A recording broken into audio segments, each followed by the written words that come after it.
Padre nuestro que estás en los cielos, santificado sea tu santo y precioso nombre. Gracias, Señor, por otra oportunidad, por otro sábado precioso en el que permites que nos reunamos en este humilde local. Te pedimos que estés con todos aquellos que aún están en camino y con todos los que nos escuchan a través de la red. Ayúdanos a ver la verdad y a mostrar las tretas satánicas, Señor, con humildad y con poder. Te lo pedimos todo en el nombre santo de Jesús. Te pedimos perdón por todos nuestros pecados. Amén. Amén.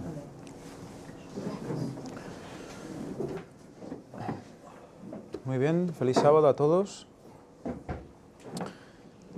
Hoy vamos a estudiar la lección 3, la vida en la iglesia primitiva. Antes de leer la lección, vamos a, si está preparada Fanny, aún no, bueno, pues entonces cuando esté preparada me hará una señal. Vamos a leer entonces el versículo para memorizar, para ponernos en situación de lo que vamos a estudiar hoy.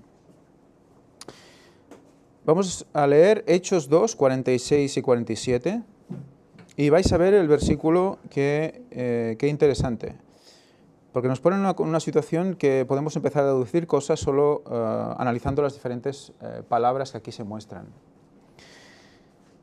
Dice, y perseverando unánimes cada día en el templo. Recordad que esto ya es posterior al derramamiento del Espíritu Santo en el día de Pentecostés. Los discípulos están todos reunidos y reciben las llamas de fuego, que es ese espíritu que los hace luego, los impele a empezar una obra importante, ¿no? En el mismo día se convierten en 3.000 personas, luego más adelante, si vais leyendo Hechos, habla de 5.000 más, o sea, es realmente impresionante cómo el Espíritu los lleva. Y eso es lo que hay que tener en cuenta en esta lección y recordar para todo lo que vayamos a leer hoy, que el Espíritu Santo es el que los mueve. Los lleva a hacer eso. Ya veréis por qué digo todo esto. Dice, perseverando unánimes cada día en el templo. Unánimes, por lo tanto, estaban juntos, eran uno, en una sola creencia, una sola fe, un bautismo. Cada día unánimes en el templo. Y partiendo el pan en las casas. Esto da referencia también a la Santa Cena. O sea, fijaros cómo ellos iban a celebrar la Santa Cena a las casas, ¿conmemorando qué? La Santa Cena que ellos habían recibido del Señor. ¿Y eso qué era lo que estaba anunciando?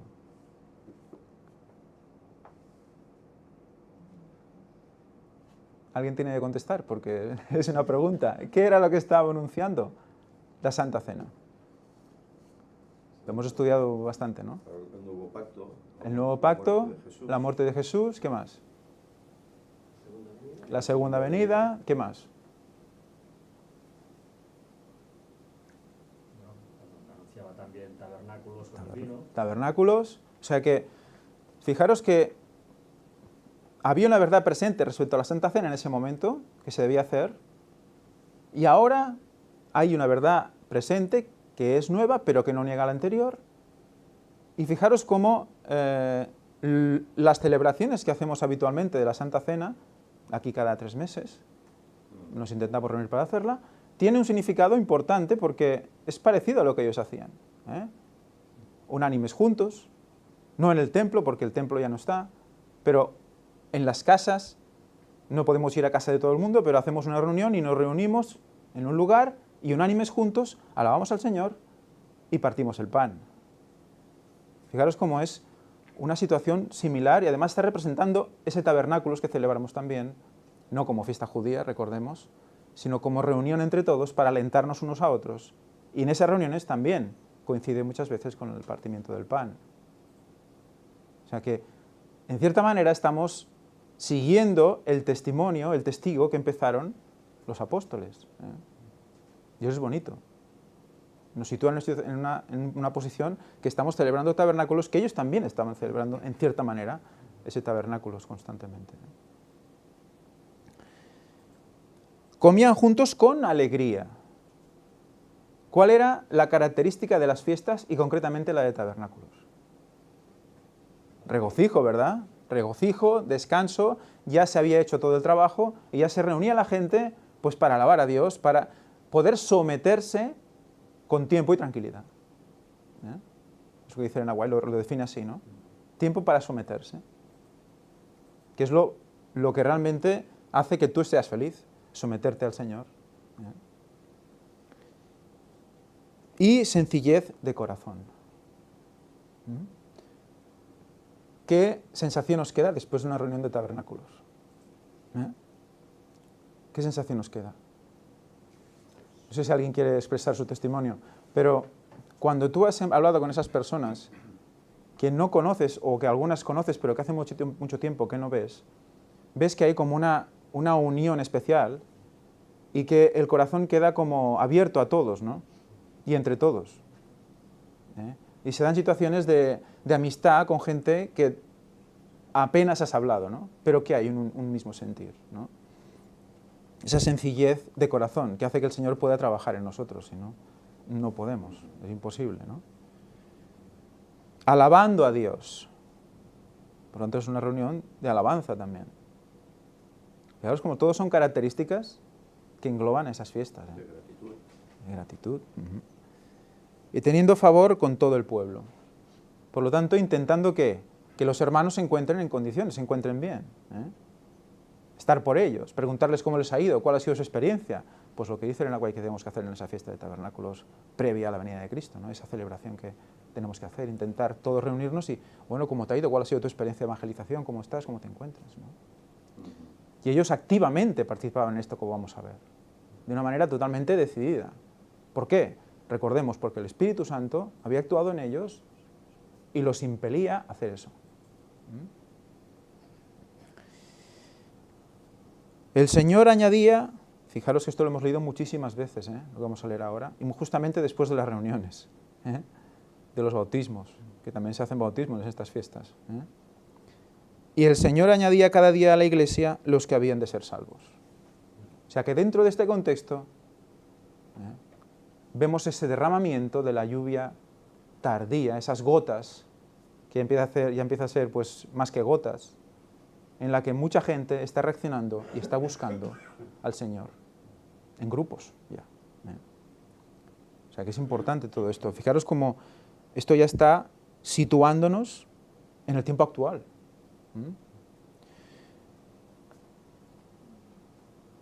Voy a leer, si aún tengo tiempo, sí, ¿no? Voy a leer un texto de Elena White que está en Hechos de los Apóstoles, página 45, para ver este contexto en el que estamos. Yo estoy diciendo esto, se parece al momento actual, pero vamos a ver qué dice Elena White al respecto. Dice, todo esto lo hago como introducción porque vamos a ver cosas que nos tienen que hacer pensar, en qué momento estamos, ¿de acuerdo? Luego entenderéis por qué todo esto. Es cierto que en el tiempo del fin, cuando la obra de Dios en la tierra esté por terminar, los fervientes esfuerzos realizados por los consagrados creyentes bajo la dirección del Espíritu Santo irán acompañados por manifestaciones especiales del favor divino. Bajo la figura de la lluvia temprana y tardía que cae en los países orientales, al tiempo de la siembra y la cosecha, ¿de acuerdo? Hay dos momentos en los que debe llover fuerte, que es cuando se siembra y es justo antes de cosechar para que madure el fruto, ¿de acuerdo? Los profetas hebreos predijeron el derramamiento de la gracia espiritual en una medida extraordinaria sobre la Iglesia de Dios. El derramamiento del Espíritu en los días de los apóstoles fue el comienzo de la lluvia temprana. No se acabó allí. La lluvia temprana tiene que ser hasta que Cristo vuelva también, porque hay que predicar su muerte y su resurrección también. Si no, no podemos llegar a la lluvia tardía. Ahí fue el principio de la lluvia temprana. Y gloriosos fueron los resultados. Hasta el fin del tiempo, la presencia del Espíritu ha de morar con la Iglesia fiel. Pero acerca del fin de la siega de la tierra, se promete una concesión especial de gracia espiritual para preparar a la Iglesia para la venida del Hijo del Hombre. O sea que lo que pasó en ese momento en los apóstoles va a repetirse justo antes de la venida de Cristo, en los momentos finales de la venida, antes de que venga la siega, dice, ¿eh? Los momentos finales, acerca de los momentos finales de la siega.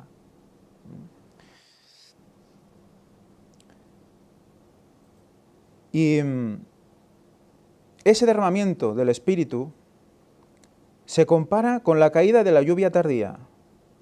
Y en procura de este poder adicional, los cristianos han de elevar sus peticiones al Señor de la mies, en la sazón tardía, como dice Zacarías 10:1. En respuesta, Jehová hará relámpagos y os dará lluvia abundante. Hará descender sobre vosotros lluvia temprana y tardía, citando a Joel 2:23. O sea que todo esto que estamos leyendo ahora, que estamos asociando a tabernáculos, al bautismo, a las fiestas que nosotros celebramos incluso antes, ahora, todas esas reuniones, todo eso forma parte de ese derramamiento de la lluvia tardía final.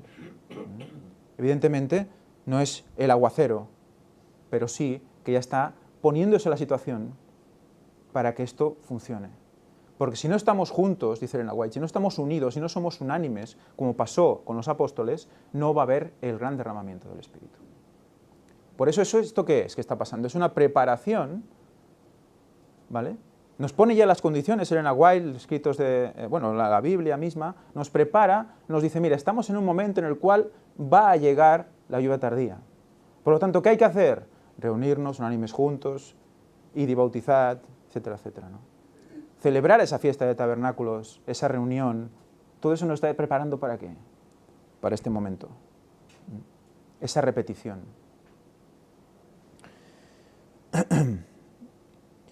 Pero a menos que los miembros de la Iglesia de Dios hoy tengan una relación viva con la fuente de todo crecimiento espiritual, no estarán listos para el tiempo de la siega. Que lo estudiaremos, el tiempo de la siega, veremos qué comprende. Hoy no, pero otro día. A menos que mantengan sus lámparas aparejadas y ardiendo. ¿A qué nos suena esto? A las 10 vírgenes, ¿verdad? ¿Está relacionando esto con qué? Con un momento previo, también a la venida también, ¿no? Esas 5 que dormían igual que las otras, pero que no tenían aceite en sus lámparas. Entonces ese derramamiento también está ahí expresado. Las que no tengan esa lámpara ardiendo, dice, no recibirán la gracia adicional en tiempo de necesidad especial. Esa es la previa, esa es la situación, y ahora vamos a leer todo lo que nos presenta la lección con esa idea en la cabeza, de que nosotros tenemos que vivir eso también. ¿Qué nos toca hacer en nuestras vidas para poder vivir eso? Para poder estar preparados para la lluvia tardía. ¿Y qué haremos después de recibirla? Vamos a verlo. ¿Lo tienes? Vale, antes de empezar vamos a leer algo sobre el autor de la lección de Escuela Sabática. Bueno, aparece en internet, porque esta persona se ve que ha hecho muchos libros, muchos simposios, muchos congresos. Se pinta aquí como un pastor eminencia de la Iglesia Adventista a nivel internacional por todo lo que ha hecho. Más o menos en la Escuela Sabática aparece ahí su información, que es doctor en Teología del Nuevo Testamento, su especialidad es el Nuevo Testamento, se ve, por la Universidad de Andrews, tiene un diploma reconocido por la Escuela Superior de Teología de São Leopoldo. En São Leopoldo se ve que es brasileño. Tiene un postdoctorado del Nuevo Testamento por la Ruprecht Karl en la Universidad de Heidelberg, Alemania. Ya veremos acá que también se fue a hacer un doctorado a Alemania, a esta universidad, que estuvimos viendo, la Universidad de Heidelberg, una universidad católica, siempre con la necesidad de irse especializando, ¿no? Y tienen que ir a parar a iglesias católicas. Es lo que no se entiende. Y también dice que es profesor del Nuevo Testamento en el Centro Universitario de la Universidad de Sao Paulo. Su función que ejerce desde 1987, conocido nacional e internacionalmente por sus publicaciones y participaciones en congresos y eventos especiales. Ha impartido cursos y conferencias en diversos países de Estados Unidos, de América. Y es autor de diversos libros y artículos. El más reciente dice Origen y transmisión del Nuevo Testamento. Y tiene una cantidad de participación de eventos en congresos. Ha estudiado, bueno, en esa universidad de Heidelberg estudió ciencias humanas. El doctorado lo hizo en ciencias humanas y en crítica textual, es su especialidad ahí. Tiene títulos de libros como, por ejemplo, decía el recondicionamiento es que ya no me acuerdo bien de la palabra, pero me pareció, yo no he leído, claro, todos esos libros no tengo idea de qué es lo que dirá. Habla de la naturaleza de Cristo, dice de que todo Israel será salvo, bueno, Israel salvado, no sé cómo se llama ese libro, reconsiderando en la luz de la teología del bautismo de Pablo. Bueno, ya de hecho, esta es la 2, no, esta es la 3, la 4, en la 5 habla de Pablo, en la lección de escuela sabática. Pero sus estudios vienen en el misterio de la salvación de Israel, arqueología y interpretación de Juan. Bueno, tiene un montón de cosas, todo especializado en el Nuevo Testamento. Y se ve que ha hecho cursos de griego y de reconsiderando una nueva interpretación del Nuevo Testamento. Bueno, todo va en esa línea, ¿no? Él está especializado en eso, pero para que la gente sepa un poco de quién es la persona que ha escrito la escuela sabática y por qué, bueno, se hablará lo que se hablará a partir de ahora. Pues esta eminencia, él resulta que su especialidad es lo que dice ella, es la interpretación del Nuevo Testamento. Y ahora vamos a ver la interpretación de este señor de lo que pasó después del derramamiento de la lluvia temprana.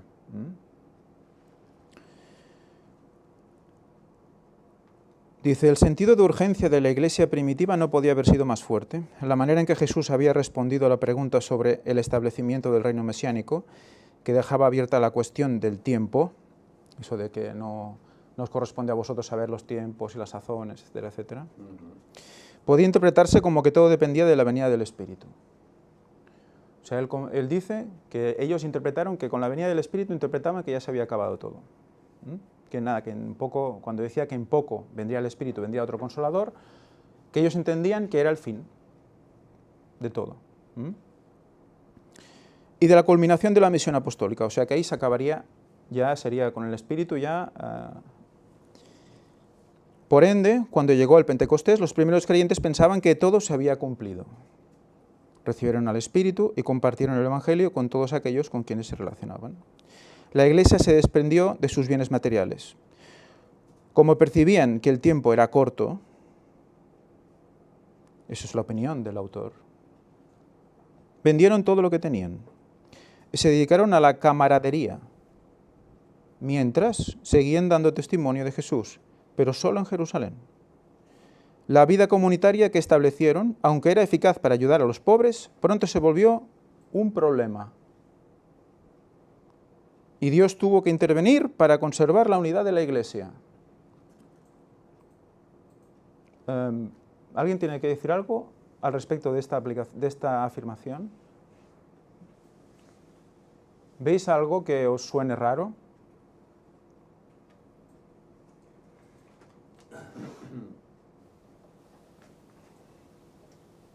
Hombre, a mí lo que me suena es que como si se hubieran equivocado, ¿no? Como si hubieran caído en un gran error. Es decir, que totalmente imbuidos por el Espíritu Santo y sin embargo se equivocan, ¿no? Esto es como incongruente, ¿no? Si el Espíritu Santo te tiene que llevar a toda la verdad y actuar con toda corrección, ¿cómo vas a cometer el error que él lo apunta como un error, ¿no? Da a entender que pasó como en 1844, ¿no? algo parecido, ¿no? El Espíritu Santo llevó a Miller y llevó a todos, pero se equivocaron en el concepto, ¿verdad? Luego dice que esto se volvió un problema y Dios tuvo que poner orden en esto. O sea, que el Espíritu Santo guía a estas personas para hacer lo que vamos a leer que hicieron, que es vender sus bienes, repartirlo entre los pobres, partir el pan en las casas de las personas, predicar el Evangelio como nunca se hizo. Y resulta que eso se convirtió en un problema y Dios tuvo que poner orden. Evidentemente después hay la corrupción y están las cartas de Pablo para amonestar a todos aquellos grupos que tienen problemas, eso es evidente. Pero vamos a ver cómo se centra sobre todo en el hecho de que vendan sus bienes, en el momento en el cual ellos venden sus bienes y empiezan a predicar de esa manera. Entonces, asume que tienen la urgencia de predicar rápido porque asumen ellos que se acaba el tiempo. O sea que es una opción suya predicar rápido. Es una opción de ellos predicar rápido, porque creen que se acaba el tiempo. Es un concepto realmente rarísimo que cuando lo lees te quedas descolocado.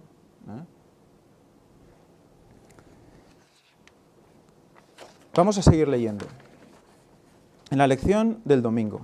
Este es el concepto, ¿vale? Y sobre este concepto va dando vueltas la lección. Pero vamos a intentar nosotros ir por el camino que nos toca ir.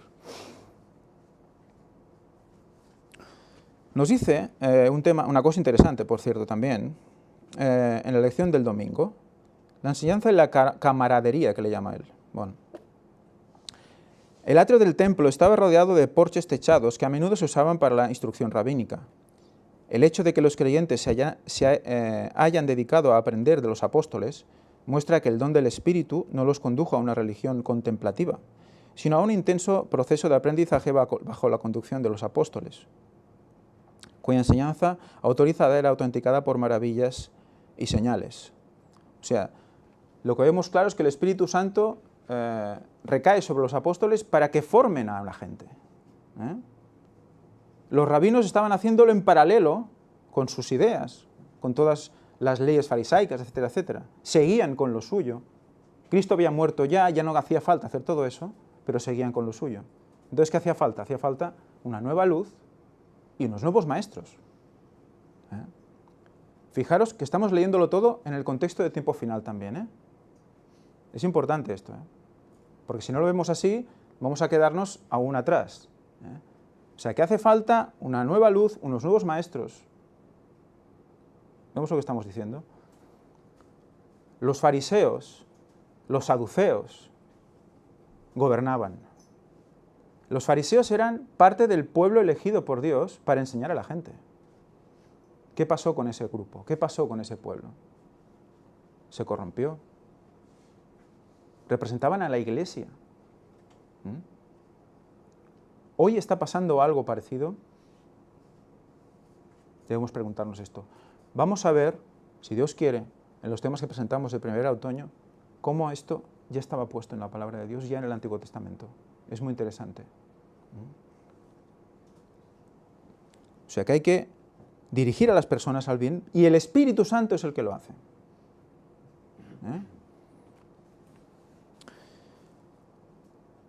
En Hechos 2, 44 y 45, si quiere alguien leerlo, y luego que alguien busque Hechos 4, 34 y 35. Hechos 4, 34 y 35, y Josep, Hechos 2, 44 y 45.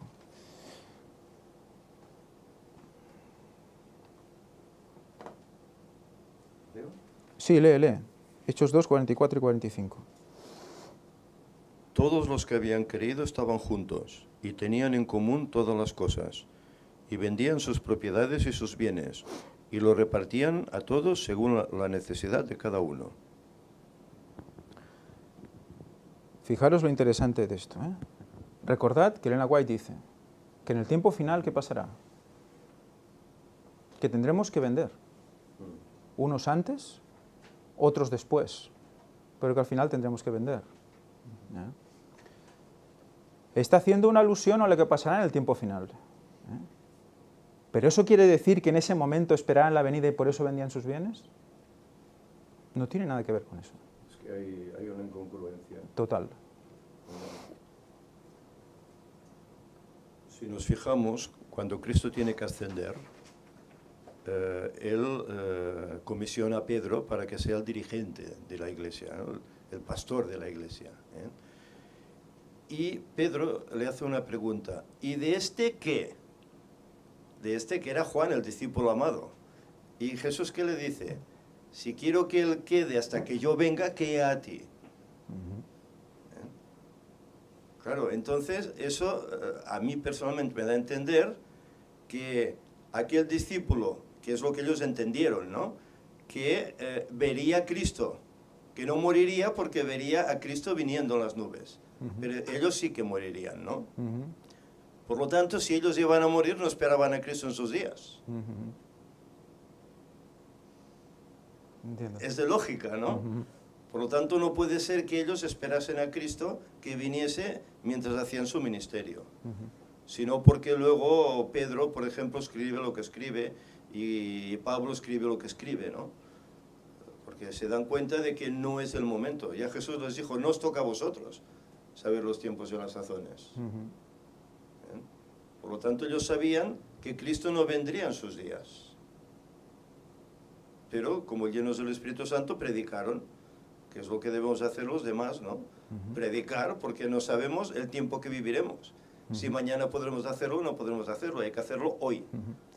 Y como muchas veces decimos, todo está escrito ¿para qué? Para los que llegan a los fines de los tiempos. Claro. ¿Por qué pasó eso? ¿Por qué queda registrado eso también? Para que comprendamos qué es lo que el Espíritu Santo nos va a llevar a hacer. Y tenemos que empezar a funcionar así. Nuestra vida tiene que empezar a funcionar así.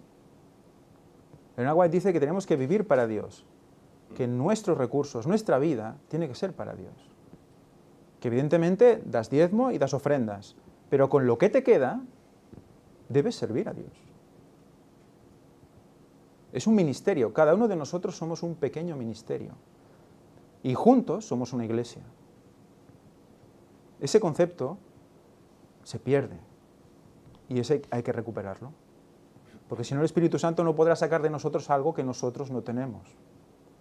No hemos cultivado durante la preparación. O sea que es realmente importante todo esto. Y no es eso, no es urgencia, no es desesperación. No es desesperación. El pueblo estaba desesperado antes de recibir el Espíritu, pero cuando recibe el Espíritu, comprende. Las palabras de Cristo las comprende. O sea que es realmente, yo creo, vamos, yo no soy teólogo y no tengo toda esa eminencia de títulos, pero creo que la propia lógica cae por su propio peso. Claro, pero es que en cuanto a estas palabras de Jesús, respecto al discípulo amado, etc., se entiende que ellos ya comprenden que Cristo no vendrá en sus días. Ellos piensan que, bueno, que Juan tal vez el Señor le preservará la vida hasta que vuelva por segunda vez. Pero ellos saben que irán al descanso. ¿Y de este qué? A mí me dices que apaciente las ovejas, pero ¿y de este? No, si quiero que él quede hasta que yo venga. Y corrió la noticia de que ese discípulo no moriría nunca. ¿Y Juan no vio a Cristo también en Patmos? Claro, pues por eso fue el aviso. Hasta que yo venga, ¿dónde? En Patmos. Claro. Es que, a ver, perdemos el concepto cuando nos salimos del contexto donde viven ellos. Este señor está aplicando ya cosas al tiempo de ahora, entonces, bueno, lo aplica mal. Sí que es un antitipo de lo que pasará, pero se aplica mal. ¿Quieres decir algo o leer la siguiente? No. Pues lee la siguiente. Hechos 4, 34 y 35.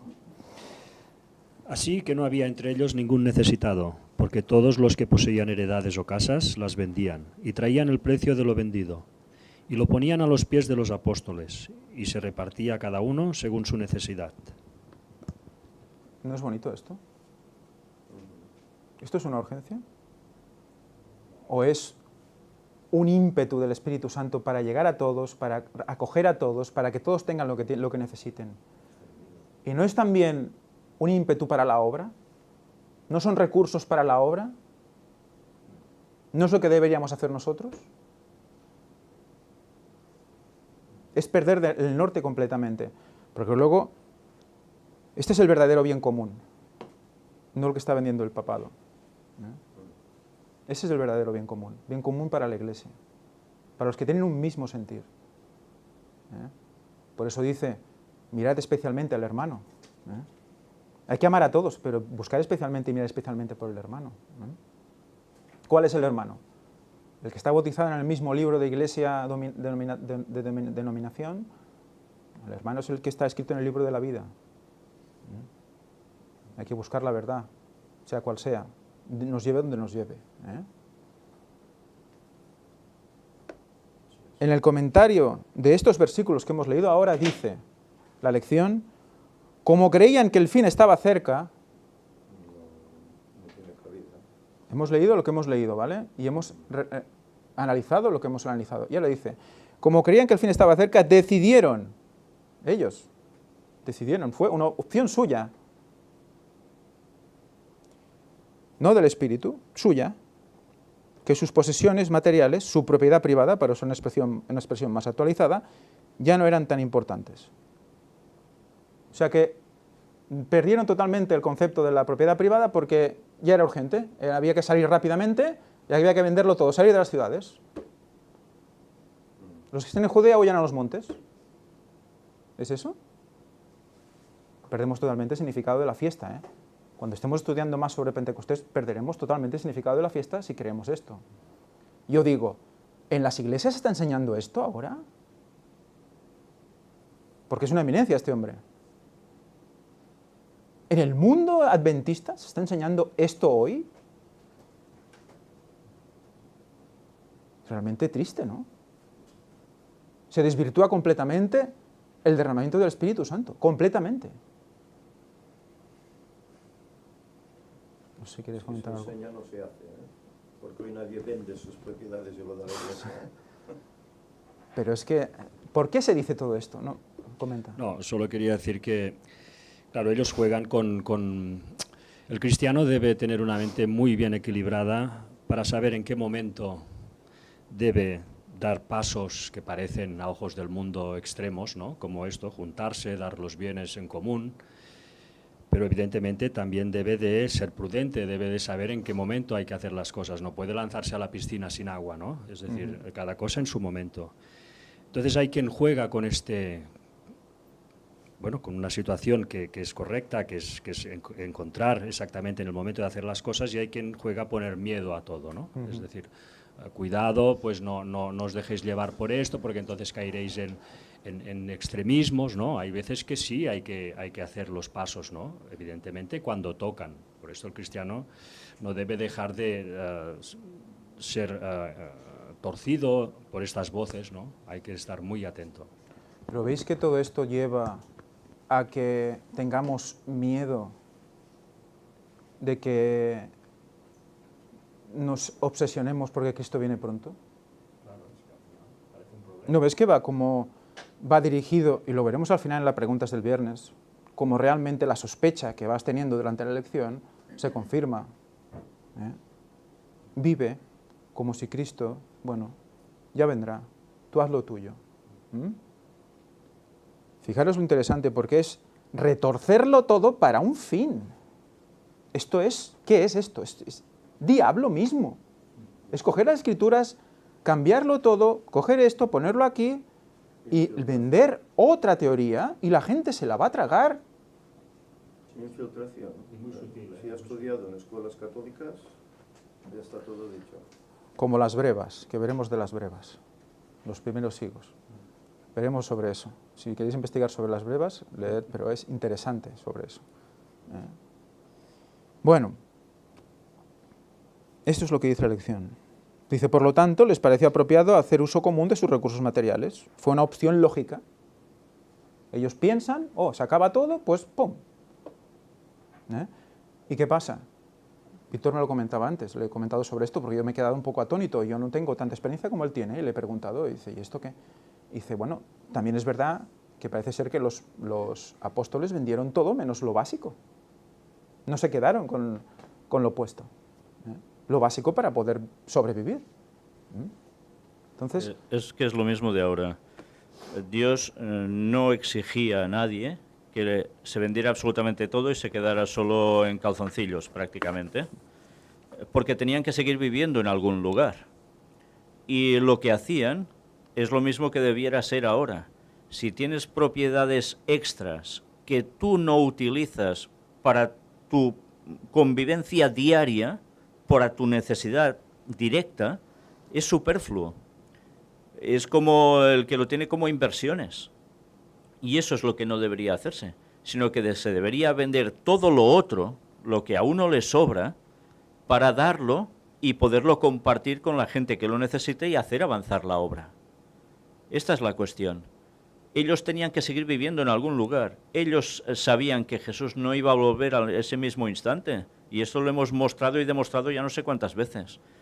Todo lo que está diciendo este señor es una auténtica barbaridad, manipulación histórica, sacando cosas de contexto, mal aplicándolas. Y por desgracia, lo peor es que esta lección se la va a tragar todos los adventistas que aún hacen la escuela sabática, que cada vez son menos, por todo el mundo.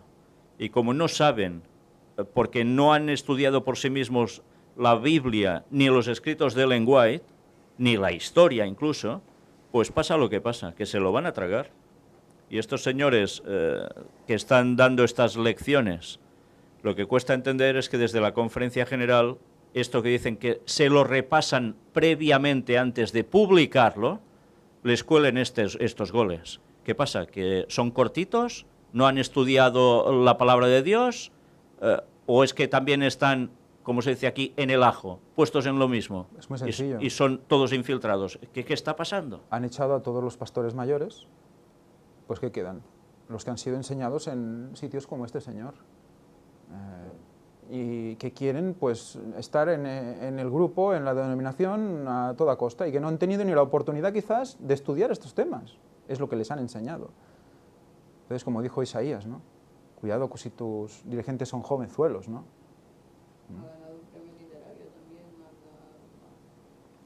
Ha ganado un premio literario, ya no me acuerdo pero es un premio famoso literario que creo que de aquí de España, a no sé qué, se ve que no es un cualquier premio, y este señor lo ha ganado por sus interpretaciones, ¿no? O sea, es un pastor reconocido fuera y dentro de la Iglesia. Claro, ¿quién se va a atrever a negarle cosas a este hombre? Bueno, y antes Josep decía que esto ya no lo hace nadie en la Iglesia, de dar sus propiedades para que se haga la obra con eso o se dé esa cantidad a la Iglesia. Bueno, he recibido comunicación de varias personas durante estos años que han tenido presiones de pastores para que hiciesen eso. Fantástico. O sea, sí van en busca de eso. Y Ellen White, a ver, ¿qué lo dice? Que si tú tienes propiedades o tienes un capital y sabes que tarde o temprano vas a desaparecer del mapa por edad o enfermedad, pues que lo dejes legado. Pero claro, en el caso de que tus parientes no estén en la verdad y lo que hicieran con eso fuera totalmente para el lado satánico. Cambia mucho la cuestión. Pero, claro, como siempre, las cosas sacadas de contexto pueden motivar y hacer pensar cualquier otra historia, ¿no? Es parecido a lo que hacía la Iglesia Católica antes. Sí. Quedarse con las herencias de sus feligreses. Fijaos que muchísimas monjas, cuando se hicieron monjas, eran mujeres de un alto poder adquisitivo que habían quedado viudas. Y lo que hacían era ponerse a monja y tenían que firmar conforme todas sus propiedades eran cedidas a la Iglesia, con lo cual la Iglesia se seguía enriqueciendo y a veces ellas estaban en unas, bueno, prácticamente mazmorras más que enclaustradas. Muy bien, sigamos. La lección del lunes habla de la curación de un cojo. Si alguien quiere leer Hechos 3, del 12 al 26... Siguiente, Ana, por ejemplo.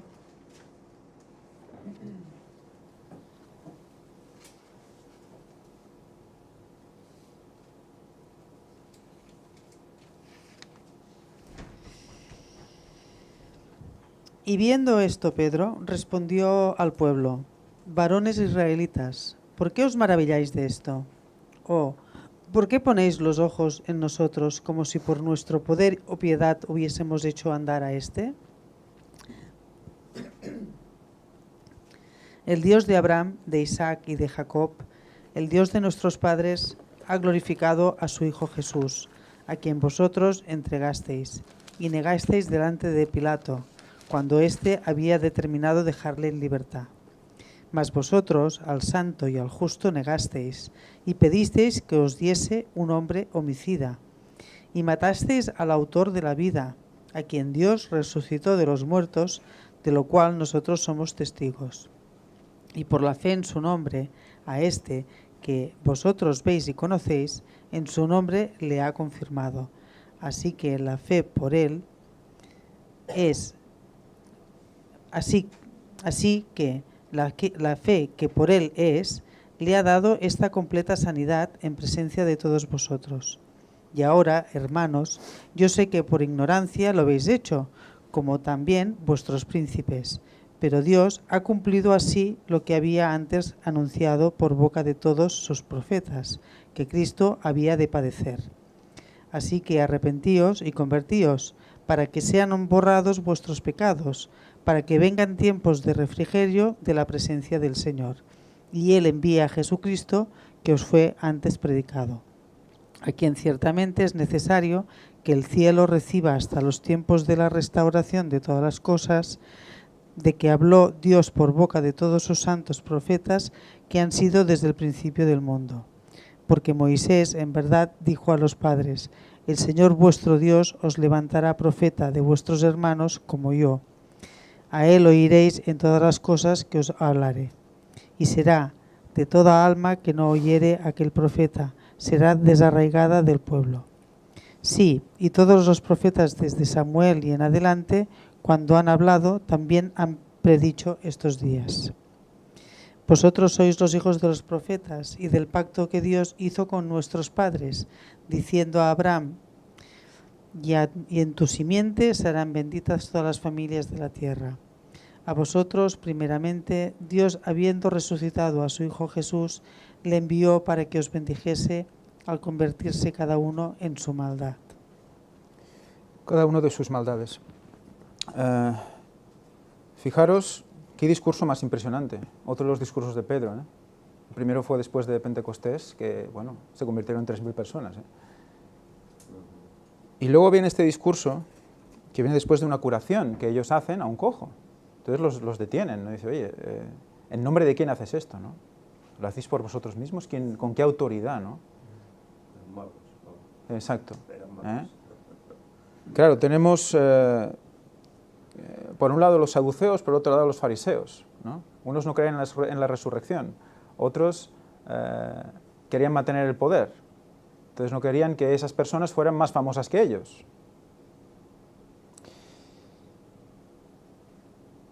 La pregunta es, ¿algo parecido pasa hoy? ¿Algo parecido pasa hoy? A ver, los saduceos gobernaban y los fariseos. Fijémonos en los saduceos. Los saduceos negaban la resurrección de Cristo. ¿Eso qué implica? Que Cristo no es Dios, ¿correcto? ¿Hay alguna creencia hoy día que implique esto también? ¿Que corra por los pastores de la Iglesia? ¿Algo que insinúe esto? La naturaleza de Cristo. La naturaleza de Cristo. Es algo que está implantándose. Gente que va a la denominación cree esto. Cristo totalmente humano. Y lo era. Era humano.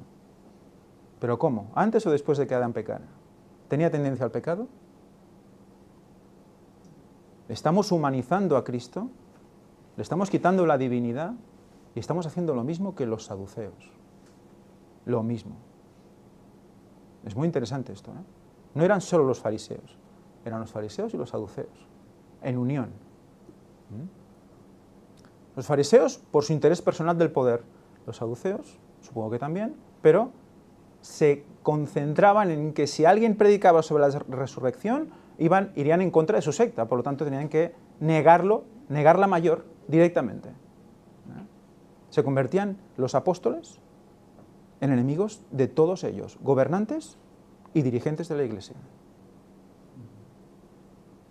¿Nos suena de algo esto? Y va a ser peor, ¿eh? Pues hay que abrir los ojos, ¿eh? Fijaros con qué misericordia se dirige Pedro a las personas que habían matado a Cristo y él lo había visto. ¿Cómo debemos actuar nosotros con las personas que niegan la divinidad de Cristo y con las personas que solo buscan el poder? Vamos a leer Hechos 3, 17. Ahora bien, hermanos, ya sé que por ignorancia lo habéis hecho, como también vuestros gobernantes. Os mueve al arrepentimiento con amor. ¡Buah! ¿Qué pasa? El problema es que los saduceos y los fariseos no reconocían su ignorancia. ¿Mm? Pero ¿cómo lo dice? ¿Verdad? Pero Dios ha cumplido así lo que había antes anunciado por boca de todos los profetas, que Jesucristo había de padecer. ¿Eh? Le está recordando la profecía. Lo mismo que ahora. Recordad, 6.000 años y viene Cristo, recordad la creación. ¿Eh? Recordad, un día es como 1.000 años como un día, recordad. Sábado, séptimo día, séptimo milenio, recordad la profecía. ¿Eh? Un pescador anuncia a los letrados de la ley, ¿eh? Cómo eran las profecías, que ellos malinterpretaron. Esto que acabas de decir de un día 1.000 años un día, Fanny me ha enseñado como en la lección de escuela sabática, pero del librito del maestro es, ¿no? Sí, la complementaria. Hacen mención de esto, pero no en referencia a los 6.000 años y que vuelve Cristo. Claro que no. Para ellos ya sabéis que eso ya está desestimado. Sino que está encarado a otra cuestión, y es que Dios tiene un tiempo tan distinto al nuestro Sí, bueno, y se quedan tan anchos. que también es verdad, pero Sí, claro. porque la eternidad comparada con un tiempo finito no se puede comparar. También significa eso, ¿no? El pasaje. Sí, significa eso, pero si dejamos de lado lo otro, que es lo esencial, Hombre, ya nos enteramos. evidentemente, todo el contexto, si lees todas, es segunda de Pedro, ¿no era? Si lees todo el contexto que nos lleva a la creación, al diluvio, nos mezcla todo, juicio, y en ese contexto nos dice eso, que parece que está clavado ahí, que dices, ¿esto de dónde sale? No ignoréis esto. Es que es lo mismo que hace Pedro. Hermanos, no ignoréis esto. ¿Cómo lo dice? Como diciendo, es que si lo ignoráis os perdéis, ¿no? Con todo el amor que le salía de dentro, es que no ignoréis esto. Y a lo mejor ni sabiendo por qué lo estaba diciendo, sabía que era importante. Y el pecado de Adán, el día que comieres, morirás. El día. Sí. Durante los 1.000 años morirás, no pasarás. Así que arrepentíos y convertíos. Aquí un mensaje para todas estas personas. Arrepentíos y convertíos. Convertíos a la verdad. ¿Encontráis a faltar que cuando escriben estos temas pongan claramente al menos una lección dedicada a eso, al menos un día de la lección de todo un trimestre, hablando sobre los 6.000 años? Demostrando si es que no son literales, si es que lo pueden demostrar. No se atreve. Qué lástima, ¿eh? Nunca lo hemos visto, y no lo vamos a ver a este paso, ¿eh? Y si lo vemos va a haber una distorsión tan salvaje de todo, como algunos argumentan ya por donde pueden, que da vergüenza hasta leerlo, de ver la manipulación que son capaces de hacer sobre los textos y las citas para sacarlo todo de la verdad. Qué triste. Sí, muchas veces nos dicen, demuestra esto. Y al final es decirle, demuestra tú lo tuyo, porque lo que me estás diciendo tú no me lo demuestras, solo dices que yo demuestre lo que yo estoy haciendo, ¿no? Y hay veces que simplemente girando la tortilla no saben explicar tampoco porque defienden su parte, ¿no? Esto es muy importante también, ¿eh? No podemos caer solo en el recibir, ¿no? También hay que decirles a ellos que expongan sus teorías.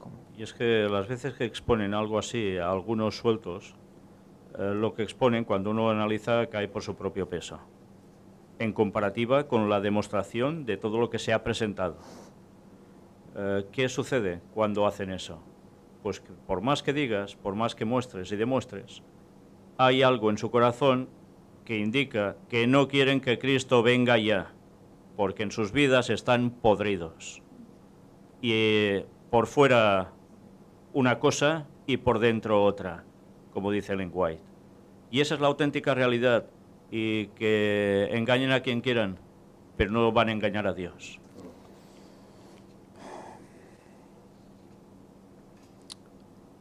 Abajo de la lección del lunes dice una cita de Elena White: los adventistas del séptimo día deberían destacarse entre todos los que profesan ser cristianos en cuanto a levantar a Cristo ante el mundo. La proclamación del mensaje del tercer ángel exige la presentación de la verdad del sábado. Esta verdad, junto con las otras incluidas en el mensaje, ha de ser proclamada, pero el gran centro de atracción, Cristo Jesús, no debe ser dejado a un lado. Es en la cruz de Cristo donde la misericordia y la verdad se encuentran, donde la justicia y la paz se besan. El pecador debe ser inducido a mirar al Calvario con la sencilla fe de un niñito. Debe confiar en los méritos del Salvador, aceptar su justicia, creer en su misericordia. A esto instaba Pedro. Creed en su misericordia. Salid de esta cárcel en la que estáis. Pero bueno, la consecuencia es que los llevaron al Sanedrín. Los llevaron ante el Sanedrín. ¿Qué va a pasar con el pueblo de Dios el tiempo final?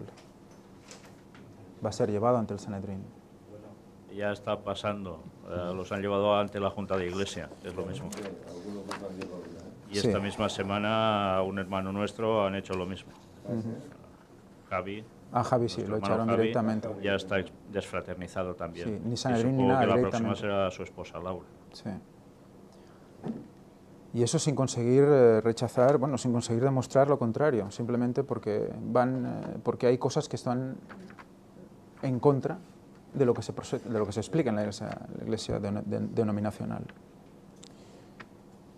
Muy bien, en la lección del martes, bueno, la lección del lunes nos insinúa que Pedro seguía las tradiciones judías, que por eso se presentó a la hora de la oración en la sinagoga.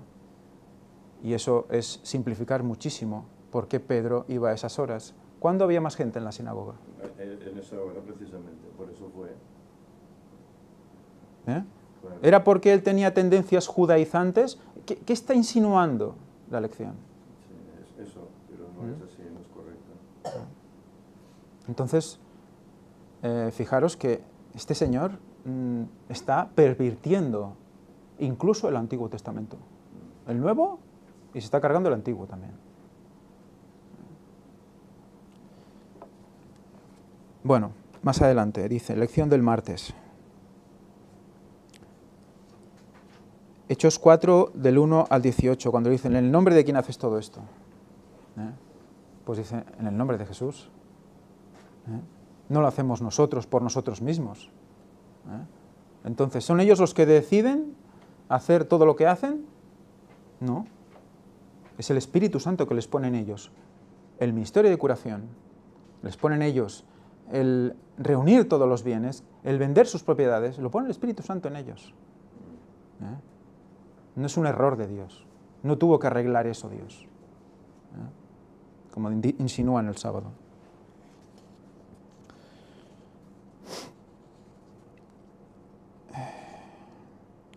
La lección del martes, al final nos recuerda, las últimas palabras de Pedro están entre las gemas más preciosas del libro de Hechos. Juzgad si es justo delante de Dios obedecer a vosotros antes que a Dios, porque no podemos dejar de decir lo que hemos visto y oído. Y es muy interesante porque el Señor que está escribiendo estas cosas habla de obedecer a Dios antes que a los hombres. Y está diciendo cosas que no vienen de Dios. Quedémonos con esto. Ante todo, ellos buscaban a Dios. Ante todo, era una situación complicada porque también estaban yendo en contra de todo lo establecido. Pero el poder del Espíritu Santo en ellos les hacía ir en contra de todo esto. No porque fueran rebeldes y punto, sino porque al decir la verdad simplemente chocaba con lo establecido. No querían que los persiguieran. Nadie quiere que le vayan dando. Pero es lo que nos toca. En el contexto que hemos puesto previo, es lo que nos toca y es lo que nos tocará si queremos seguir a Dios. Por lo tanto, todo esto debe leerse en ese contexto y ver cómo debemos prepararnos para esto. Nos habla en la lección del miércoles de la experiencia de Ananías y Safira. ¿Recordáis lo que pasa con Ananías y Safira? Estas dos personas venden su bien y no dan todo a la iglesia, se quedan en una parte. Entonces Dios los fulmina. Explicado así dices, vaya, ¿no? ¿Cómo se pasa Dios, no? Bueno, pues la lección, el señor que escribe la lección dice, esta posibilidad puede ayudar a explicar por qué Dios los castigó con tanta dureza. Y habla de qué. Dice, no estaban obligados a vender su propiedad ni entregar el dinero a la iglesia, por lo tanto, cuando se comprometieron a hacerlo, quizás estaban actuando solo en beneficio propio, tal vez incluso tratando de adquirir influencia entre los hermanos mediante lo que parecía ser un acto de caridad encomiable. Dice que esto es lo que posiblemente podrían estar, es una especulación. Y que posiblemente por eso Dios se fue tan duro. ¿Fue duro? ¿Fue duro Dios? ¿Qué dice Elena White al respecto? Me gustaría leerlo. En todo caso, Dios no es duro, es justo, ¿no? Claro, es que el concepto que es que no entiende, o sea, el autor no acaba de comprender por qué Dios hace eso. E intenta justificarlo humanamente. No, es que quizá querían subir, ser más papistas que el Papa, como para entendernos, ¿no? Querían demostrar su... Pero ¿cómo van a demostrar eso si dan la mitad y no dan todo? Es totalmente incongruente. Entonces... El engaño consiste en eso, en que hacen ver que dan todo. Sí, claro. Exacto. Hacen ver que dan Exacto. todo y no lo dan todo. Se Exacto. quedan Entonces, una parte. no es exactamente eso. Incluso más adelante, en Hechos, dice que en Hechos 5.8, cuando Safira dice y reconoce que ha sido ella, dicen que eso es un arrepentimiento. Dice, no se muestra que se haya arrepentido Ananías, quizás se arrepintió. Estamos entrando en justificar por qué Dios mata directamente a Ananías y Safira. Justificarlo humanamente. Es lo que intenta este hombre con todos sus estudios y eminencias. ¿Cuál es el carácter de Dios? ¿Se lo ha planteado este hombre?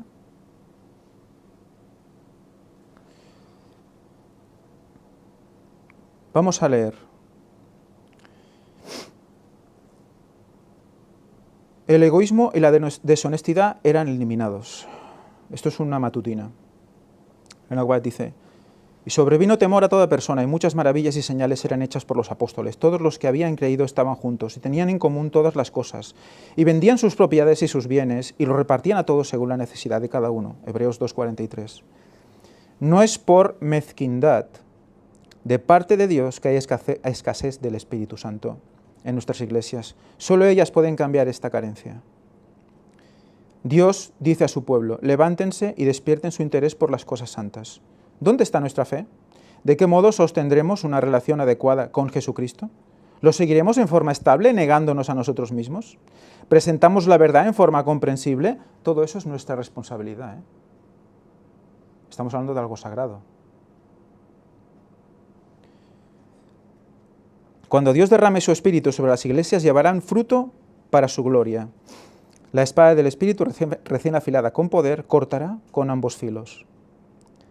En la viña de Dios hay que realizar una obra seria. Seria. El mensaje del tercer ángel tiene que ser proclamado en alta voz sobre la tierra. Eso ya es el cuarto. Eso es el cuarto. Cada rastro de falta de honradez en los negocios y cada vestigio de egoísmo debe ser eliminados por la lluvia tardía. Toda idolatría tiene que ser destruida. Se ha derribado cada altar excepto el que santifica, el don y el dador, la cruz del Calvario. Nuevos territorios deben ser añadidos al reino de Dios. Nuevas áreas de la viña moral han de ser cultivadas como huertos del Señor. El honor de la ley de Dios tiene que ser vindicado ante los mundos no caídos. Esa es la responsabilidad. ¿Es bastante serio esto? Vindicado ante los mundos no caídos. ¿Es bastante serio esto? No puede ser lo más. ¿Eh? Se puede ir todo el universo a la porra.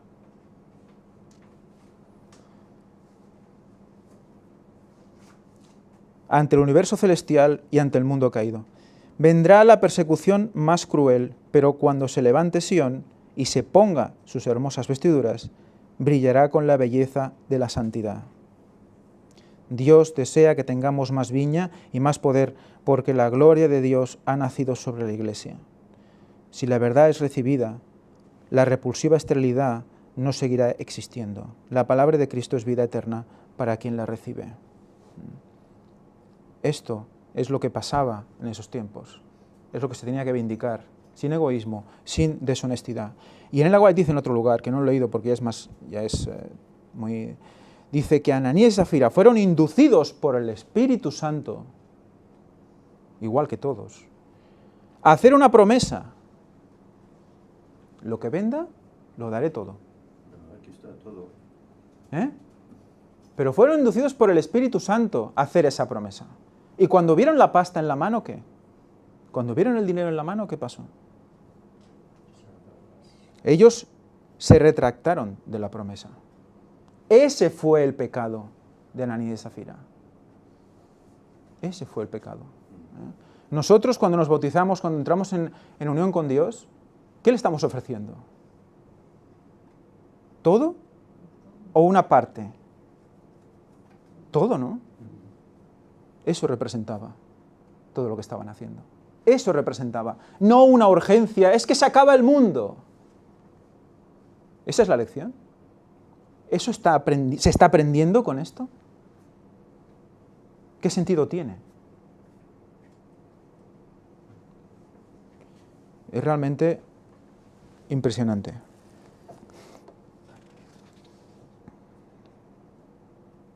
Normalmente en la Biblia cuando ves estos juicios de Dios, ¿no?, que caen ya en directo, digamos, ¿no?, suelen estar relacionados con situaciones en las que se pone en peligro la obra de Dios que tiene que realizarse, ¿no? No sé si este Ananías y Zafira de alguna forma ponían en peligro también si hubiesen entrado en comunión con los apóstoles esa obra que había de realizarse, ¿no? Si no hubieran sido una semilla que hubiera al final llevado todo a mal puerto, ¿no? Desde luego, hombre, todo Dios sabe. Con una manzana podrida. Claro. Un poco de levadura, bueno, lo que decía el hermano Josep, ¿no?, que una manzana podrida pues pude todo el cesto, y lo que decían de la levadura, decíamos creo que fue la semana pasada, o la otra, que... Es que Dios siempre ha hecho lo mismo. Cuando una cosa podía llegar a pudrir a todo el pueblo, cortaba por lo sano. Si no había posibilidad de cambio en ese corazón, acabóse. Y es que no quedaba otra. Imaginaos si eso se hubiese permitido, otros hubiesen seguido el ejemplo y la obra desaparece. El mensaje del retorno de Cristo, de lo que hizo por primera vez en su primera venida, también desaparece. Satanás una vez más hubiese triunfado. Eso no lo podía permitir Dios. Desde luego. En la lección del jueves, aparte de insinuarnos que la sombra de Pedro realmente no tenía poder curativo, sino que la gente creía que era curativo. La palabra que se utiliza es cubría con su sombra. Esa palabra implica también algo sobrenatural. Si lo queréis buscar, lo dice. Cubría o dice cubrir, o también dice tapar, etcétera, etcétera, con su sombra. Pues eso implica también, figurativamente, un poder sobrenatural. No, ¿qué pasó con la Virgen María? ¿No fue cubierta por el Espíritu Santo? Exacto, cubierta por el Espíritu Santo. O sea que fijaros cómo, y luego dice que la lección, o sea que la Biblia nos dice que lo que insinúa es que la gente creía que era así. Tú lees el texto, por favor, leamos el texto, Hechos 5 del 12 al 16, Hechos 5, y a ver si llegamos a la conclusión de que realmente esto es lo que ellos creen. Tanto que sacaban a los enfermos a las calles y los ponían en lechos y camillas para que al pasar Pedro, a lo menos su sombra cubriese a alguno de ellos.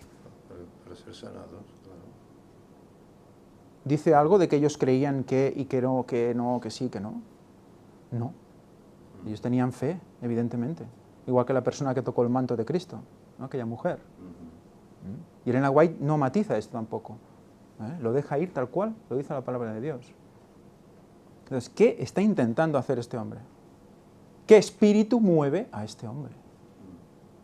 Bueno, ya Para lo hacer dicen en sus esta- títulos. Interpreta el Nuevo Testamento. Sí, exacto. A su modo, pero Exacto, lo interpreta. exacto. Y le dan premios honoríficos por interpretar el Nuevo Testamento y destrozarlo. Directamente La destrozarlo. cuestión es que Pedro estaba lleno del Espíritu Santo. Por eso hizo los milagros que hizo en la puerta de la Hermosa con ese paralítico, etcétera, ¿no? Es posible que hasta su sombra pudiese curar a alguien. Es posible. Igual que el manto de Jesús curó a aquella mujer de flujo. También hubo un hombre que fue enterrado en la tumba de Eliseo. ¿Qué pasó con él? En cuanto tocó el cadáver, resucitó. Bueno, el Espíritu Santo está ahí. Y el Espíritu Santo actúa. Desde luego. Lo que no se puede afirmar es lo contrario. Claro. No se puede afirmar. Entonces, ¿por qué esas ganas de quitarle ese poder? Es lo que no acabo, bueno, lo voy pillando, pero judaización, la urgencia por la venida de Cristo ridiculizada. El ímpetu del Espíritu Santo resulta que no, que era un ímpetu personal. ¿Qué está pasando aquí? ¿El Espíritu Santo es Dios? ¿Qué quiere decir este hombre? ¿El Espíritu Santo no es Dios? ¿Ridiculizando la segunda venida de Cristo en un momento concreto? Solo falta decir que la cruz es un fracaso. Sí, es que sí, al final hay que ponerle una toga blanca y hay que... ¿Qué pasa aquí?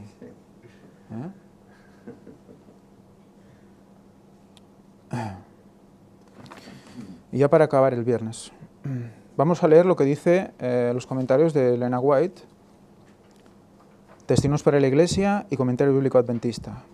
Somos mayordomos a quienes nuestro Señor ausente ha encomendado el cuidado de su familia de fe y sus intereses, que Él vino a esta tierra a atender. Ha regresado al cielo, dejándonos a nosotros a cargo, y espera que velemos y esperemos por su venida. Seamos fieles a nuestro cometido para que cuando venga de repente no nos halle durmiendo. Punto. Cuando venga de repente no nos halle durmiendo. Segunda de Tesalonicenses, ¿a quién hallará durmiendo? A los que no velen. Y ahí lo deja. Y ahí lo deja. Vosotros no estéis en tinieblas para que a vosotros nos sorprenda como ladrón.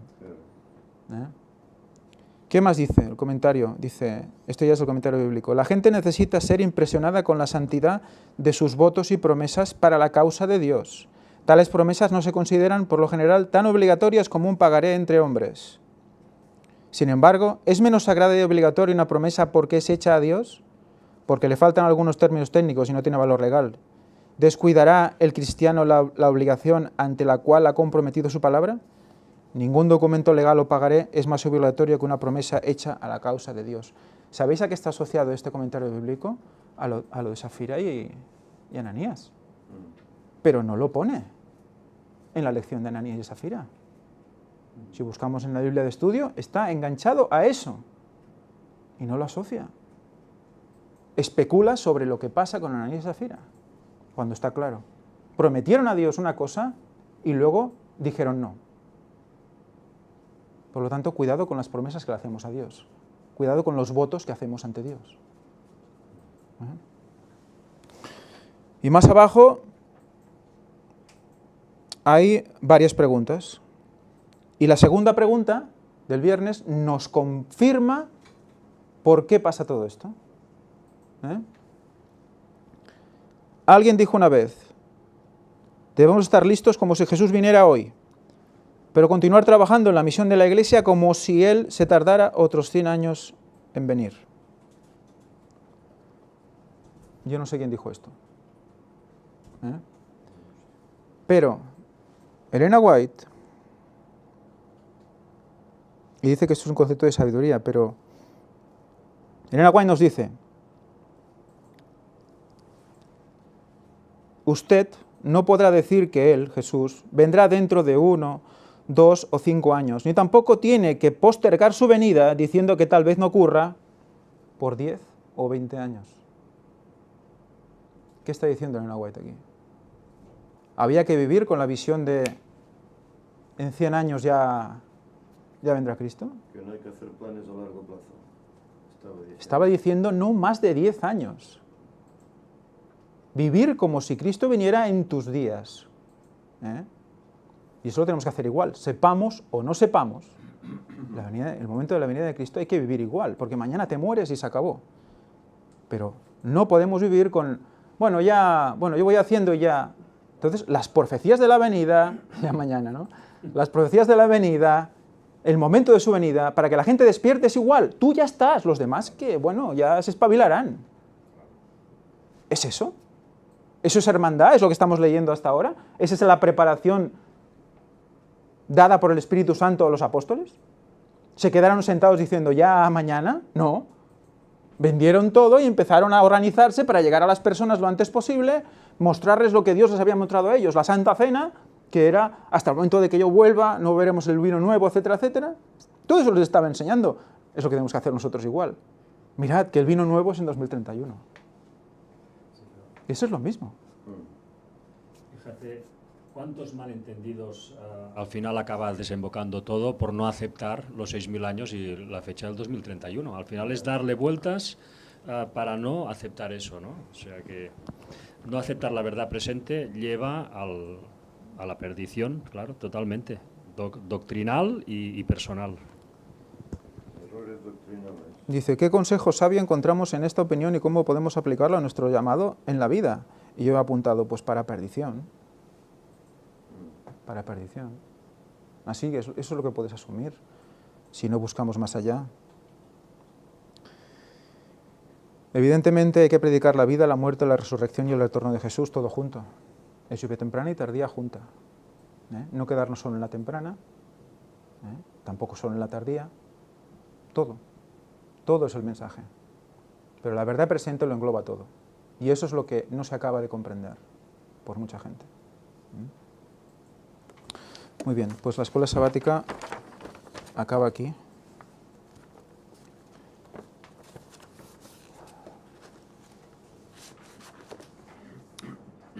Oramos.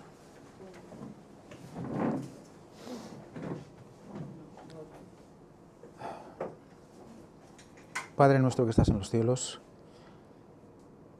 santificado sea tu santo y precioso nombre. Padre, gracias por mostrarnos la verdad. Gracias por enseñarnos lo que realmente hay que aprender. Ayúdanos a explicarlo hasta la saciedad. Ayúdanos a anunciar tu venida, digan lo que digan. Pase lo que pase, Señor. Ayúdanos a comprender cómo hemos de prepararnos para recibir la lluvia tardía, cómo hemos de llegar a las personas. Es una ciencia que solo tú puedes enseñarnos. Invocamos, Señor, tu Santo Espíritu para que se derrame sobre nosotros. Y te pedimos perdón por todos nuestros pecados. En el nombre de Jesús. Amén.